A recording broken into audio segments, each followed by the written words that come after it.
We are so distant from the idea of empathy, let alone the practice of it, that we don't sometimes even know what the word means. We know it sounds something kind of like sympathy. Sympathy is to understand where somebody else is coming from, to acknowledge somebody else's pain. Empathy is to feel their pain. To feel their pain. The Prophet ﷺ exhibited this beautiful, unbelievable quality of empathy. And I want to share very quick, rapid fire, so try to stay with me. I just want to share a couple of examples of this empathy in regards to different people. How he would practice his empathy with different people. It didn't matter who it was. When Ikrima, the son of Abu Jahl, Abu Jahl was the man who had declared war against the Prophet ﷺ, the Muslims and Islam. He had killed Muslims just for believing. He had tortured Muslims just for believing. And he was at the head of multiple plots to assassinate the Prophet ﷺ. He eventually led an army into the battlefield with the intent of killing the Prophet ﷺ and as many Muslims as possible. This man made it very clear what his position was in regards to the Prophet ﷺ and Islam. And eventually died with those same convictions. His son, who had fought by the side of his father, and in fact continued his father's work after his father's death, he is now coming to Mecca to meet the Prophet ﷺ after the conquest of Mecca.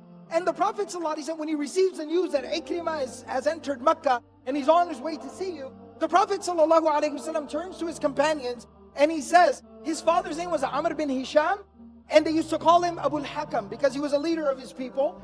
But the Muslims used to call him Abu Jahl because of his actions and his conduct.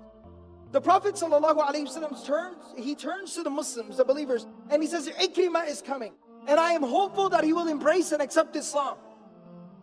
In his presence, none of you should refer to his father as Abu Jahl because it would hurt his feelings. Even if he becomes a Muslim and he recognizes that his father was wrong in his beliefs and his ideas and in what he did, it is still his father, and it would hurt his feelings to hear people, his new brothers and sisters in faith, to refer to his father as the father of ignorance. So do not refer to him as Abu Jahl in the presence of his son Ikrima. This is the graciousness of the Prophet ﷺ. This is his empathy. He was able to put himself into Ikrima's shoes and understand how he would feel in that situation.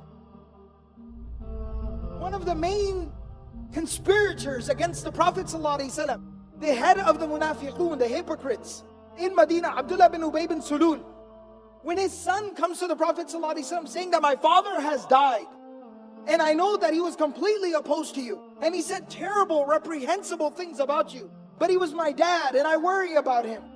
The Prophet ﷺ on the spot removes his shirt, takes off his own shirt, and he gives it to him and he says, wrap him in this, use this as his shroud and bury him in that. What would we do to have the shirt of the Prophet ﷺ? Can you imagine being buried in the clothing of the Prophet ﷺ?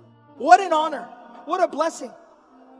And even though Allah subhanahu wa ta'ala made it clear, this would not forgive his sins and what he had done wrong, but the Prophet ﷺ at that time is thinking of the son and putting himself in the son's shoes. Imagine what he feels like losing his father. That's empathy. The Prophet of Allah sallallahu alaihi wasallam, very touching story. His grandson Hussain radiallahu ta'ala anhu, the son of Ali and Fatima radiallahu ta'ala anhuma. Hussain radiallahu ta'ala anhu, he was the younger of the two brothers, Hassan and Hussain radiallahu ta'ala anhuma. May Allah be pleased with both of them. The younger one, he used to stutter. The younger one, he used to stutter. He had a very severe stutter, to the point where he could not even complete a sentence. It would take him forever to finish a sentence. And what makes it even worse is, as a child, this is very, very traumatic and very detrimental to the development of a child. What makes it even more difficult is the fact that the older brother, Hassan radiallahu anhu, was very, very eloquent and well-spoken and a very gifted public speaker. So think about the pressure that put on the younger brother, stuttering so much. And so he used to stutter so much. And you know, when kids start to get a little bit older, they're 4 or 5 years old, they start to develop a little bit of, courage, and they like to talk. One time, the Prophet ﷺ is sitting with quite a few companions, and his grandsons are sitting with him, and the younger one who stutters, he starts to chime in and say something. because they love their grandfather. They're used to talking to him. He starts to say something. And the Prophet ﷺ used to afford each and every person so much respect that when somebody would speak, he would become quiet. He would not just turn towards them with his face, he would turn towards them with his chest. And he would look at them while they spoke. And so he starts to speak, and the Prophet ﷺ stops and turns towards him. And so everybody there also starts to listen. And the kid is stuttering so badly that it starts to become awkward.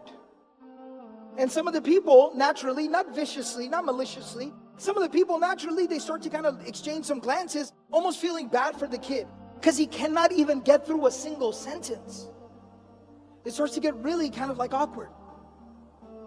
And the Prophet ﷺ never once interrupts him. He does not finish his sentence for him. But the companions, they say, they looked at the face of the Prophet ﷺ on how is he reacting. And they said he had a big old smile on his face. And he was looking at Hussain radiallahu ta'ala, smiling and listening to him quietly. He didn't care if it took 5 minutes for him to finish what he was saying, but he let him finish what he was saying. And when he was finished saying whatever he was saying, the Prophet ﷺ at that time turns to everybody else that is sitting there, because everyone was so weirded and awkwarded out. He turns to everyone and he says, لَقَدْ وَرَثَهَا عَنْ عَمِّهِ مُوسَى. He inherited this from his uncle Moses. Referring to Musa alayhi salam and the fact that he used to stutter.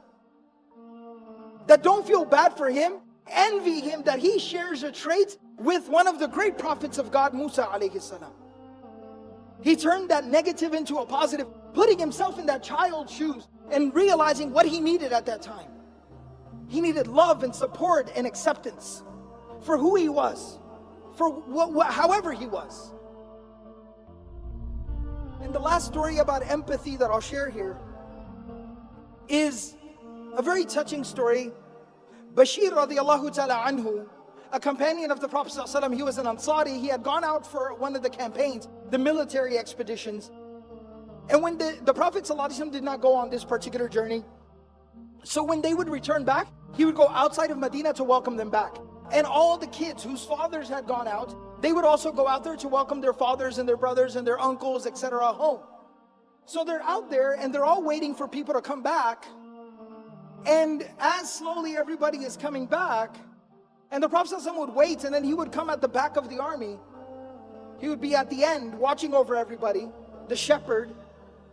And the son of Bashir radiallahu ta'ala who is standing there, climbed up on a rock looking for his dad. And he sees people keep on coming. He keeps asking, have you seen my dad? Have you seen my dad?